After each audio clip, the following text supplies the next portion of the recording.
তিথির পেশায় একজন উকিল। মেয়েদের বিরুদ্ধে হয়ে যাওয়া অপরাধগুলোর প্রতিবাদ করাটাই ওর উদ্দেশ্য। কালো পোশাক পরে সিনিয়র উকিলের কাছ থেকে ইতিমধ্যে ও ছিনিয়ে নিয়েছে সত্যের জয়। এটাই ওর স্বপ্ন ছিল। ধর্ষকের পক্ষে নামি দামি উকিলের লাইন পড়ে যায়, আর ধর্ষিতার পরিবারের পাশে পড়ে থাকে তার পরিবারের হাহাকার। কাঠগোড়ায় দাঁড়িয়ে ধর্ষিতা মেয়ের বাবা ও মায়েরা ওকে দুহাত তুলে আশীর্বাদও করেছে। ছেলেদেরকে একটু এড়িয়ে চলে তিতির। বারাসাত কোর্টের জুনিয়র হিসেবে কাজ করা শুরু করেছে ও। সাধারণত কাজ বেশি থাকলেও কোর্টের ফাঁকা সময় খাতাপত্র তৈরি করে রাখে। ও আর অভিক একই ল ফার্মে কাজ করে। ছেলেটা মন্দ নয়, তবে ওর প্রতি একটু দুর্বলতা আছে তা মনে হয়।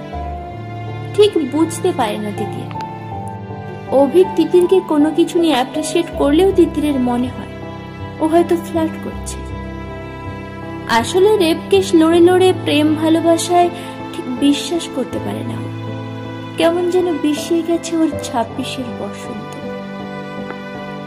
দিনটা ছিল বুধবার।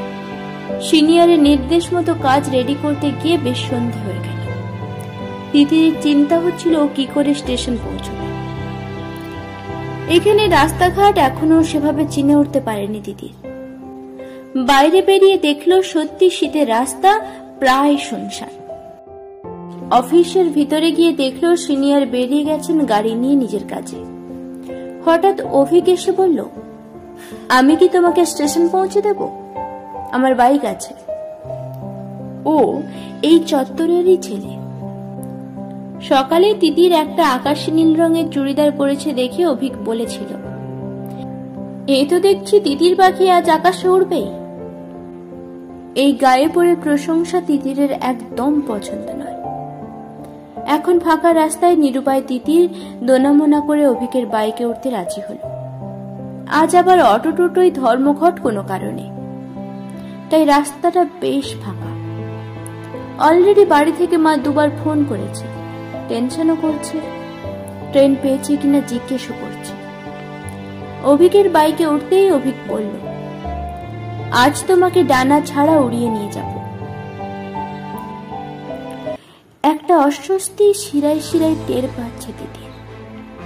অভিক বক বক করছে। হঠাৎ তিতির খেয়াল করলো ও রোজ যে রাস্তা দিয়ে যায় অভিক সেখান দিয়ে যাচ্ছে না। বড় অলিগলি একটা রাস্তা ধরেছে ওর বাইক। হিমেল একটা অনুভূতি তিতিরের রক্ত প্রবাহে বয়ে চলেছে। গতকালই একটা পুরনো আর্টিকেল পড়েছিল, পৃথিবীতে বেশিরভাগ সেক্সুয়াল হ্যারাসমেন্ট ঘটেছে পরিচিত মানুষদের দ্বারা। কি করবে এখন দিদি? একটা ফলস কল করবে ওকে শুনিয়ে সিনিয়রকে, নাকি পুলিশ স্টেশনে? অভিক বলল এটা শর্টকাট। ট্রেন ধরে দিতে পারলাম না বলে কখনো আমাকে বা এই ময়ূরপঙ্খীকে দোষারোপ করতে পারবে না। তিতির ভাবছে, অফিসের কয়েকজন অবশ্য জানে অভিকের বাইকে উঠেছে তিতির, এটাই যা ভরসা। কিন্তু কিছু ঘটে গেলে সেই ট্রমাটা কি কাটিয়ে উঠতে পারবে তিতির? কোর্টের কাঠগড়ায় কি তিতির দাঁড়িয়ে থাকবে বিচারের জন্য? ঠিক যেমন তারিখের পর তারিখ পেরিয়ে যায়, বিচার পায় না নির্যাতিতা। গোটা শরীর অবশ হয়ে আসছে ওর। অভিক কি করতে চাইছে? এই যে ম্যাডাম, আমরা স্টেশন এসে গেছি, মাত্র 10 মিনিটেই। এটা সব থেকে শর্টকাট ছিল। তুমি 8:14 লোকাল ট্রেন পেয়ে যাবে তিতির, তাড়াতাড়ি চলো। আতঙ্কিত তিতির চোখ খুলে দেখলো ওরা স্টেশন চত্বরের আলোয় দাঁড়িয়ে আছে। মুচকি মুচকি হাসছে অভিক।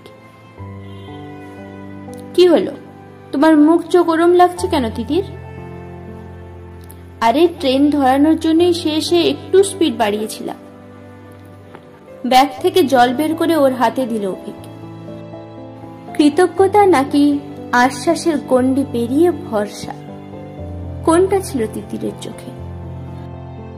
মনে মনে ভাবছিল একটা ধন্যবাদ দেওয়া উচিত বোধহয় অভিককে। না, ওকে স্টেশন পৌঁছে দিয়েছে বলে নয়। নির্যাতিতার মনে ঠিক কেমন আতঙ্ক কাজ করে সেটা ওদের কেস লড়ার সময় অনুভব করতে পারেনি তিতির। তখন শুধু তথ্য প্রমাণ আর জয়ের চিন্তা। আজ প্রথম বুঝতে পারলো আতঙ্ক, ভয়, অসহায়ত্ব মিলিয়ে অনুভূতিটা ঠিক কেমন থাকে। এরপর থেকে হয়তো রেপ কেস লড়ার সময় এই 10 মিনিটের আতঙ্ক ওর মনে পড়বে। ভাগ্যিস কোনো ধর্ষিতার মতো কাছের মানুষের প্রতি বিশ্বাস হারাতে হলো না ওকে। ভাগ্যিস